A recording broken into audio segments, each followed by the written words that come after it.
Hi, what you're looking at here is the Knight of Wands from my Rider-Waite-Smith Tarot deck.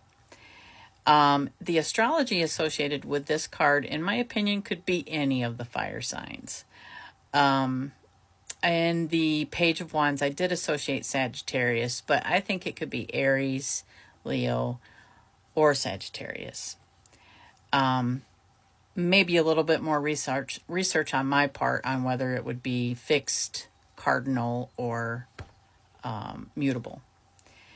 The chakras the same way. It's been like all the wands have been associated with the sacral chakra, but also solar plexus. So I mean, I think that could be either one. And the element obviously is fire. And numerically, I talked about with the Page of Wands, according to this wonderful article that I read off of tarotelements.com, the author associated the pages with 11. Now, going forward, the knights are associated with, or prince, depending on what system you're using, with 12. So, sorry about that. 12 is the hanged man in the major arcana.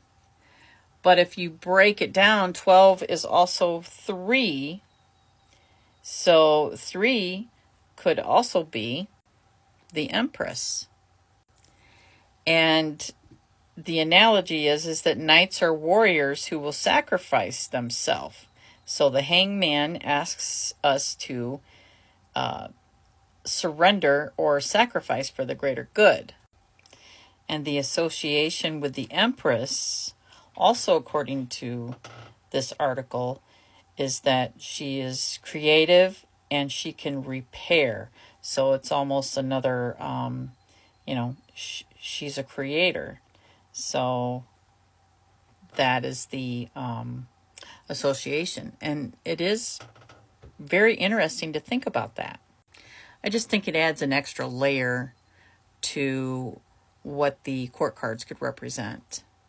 They're very intricate and always one of the more difficult cards for me to associate anything other than a person, to give it a meaning that doesn't necessarily have to be a person, but that gives it a better understanding of a situation even.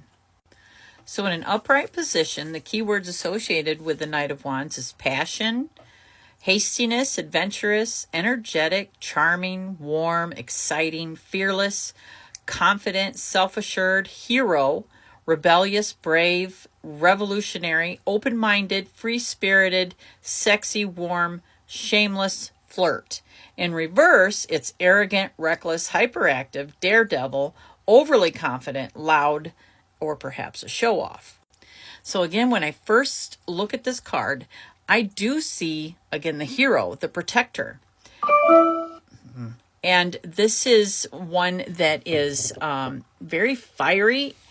And yet again, we see the pyramids, which kind of adds that mysticism. And somebody who is raring to go. A lot of movement in this card. But when this card comes up in a reading, it shows someone with high energy, very enthusiastic, and willing to take on the challenges in their life. The Knight of Wands encourages us to embrace our ambitions and pursue the work that aligns with our passions. Although it may caution us against hasty decisions or advice. So be careful in your research and planning for long term.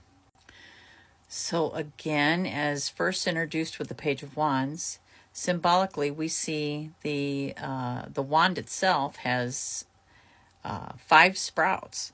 So that could be that, it's still showing that here we are with the individual being a little bit older, wiser, and possibly thicker skinned.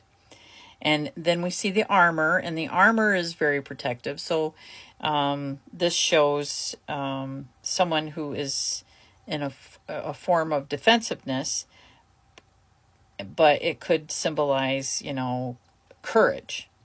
You know, the consciousness is brave.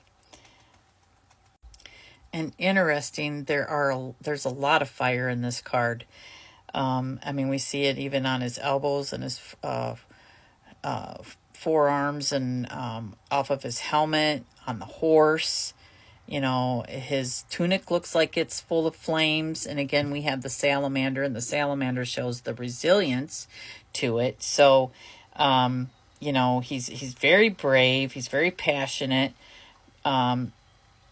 He's not as youthful as the page, but he's also not as weathered as the king and the queen. So he's at his peak. There's a horse. So again, anytime we see a horse, we see movement.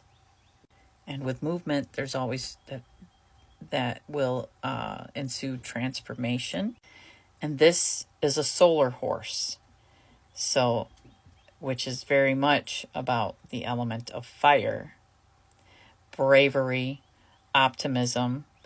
It's probably one of the most powerful elements. And so when we tap into this energy, it's definitely going to bring transformation, because it's going to change us. And again, we see the pyramids in the desert, and they resemble the famous pyramids at Giza. And pyramids are associated with mythical powers. So actually, some occultists believe that this could be indicating extrasensory powers, like pyrokinesis, so like the ability to control fire with the mind. That's pretty interesting. And I don't think I mentioned this with the Page of Wands, but the desert also could be, you know, like when you have too much of this fire, you know, it can be destructive too. So it can leave you with nothing if you're not careful, you know. But also there is a resiliency with the desert, you know. It's not just about the absence of life, but it could also be the resilience of it. So despite living in the wasteland, the knight is thriving, and he's using his wit and willpower, which is illustrated by the wand. So where the page is initially like coming up with these great ideas, here the knight, he's ready to manifest them. He's ready to put all of that into action.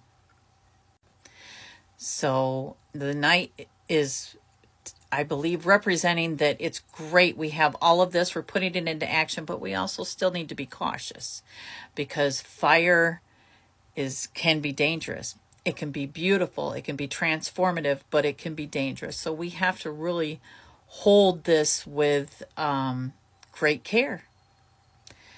And I will see you in the next tarot adventure with the Queen of Wands. Thank you for joining me today.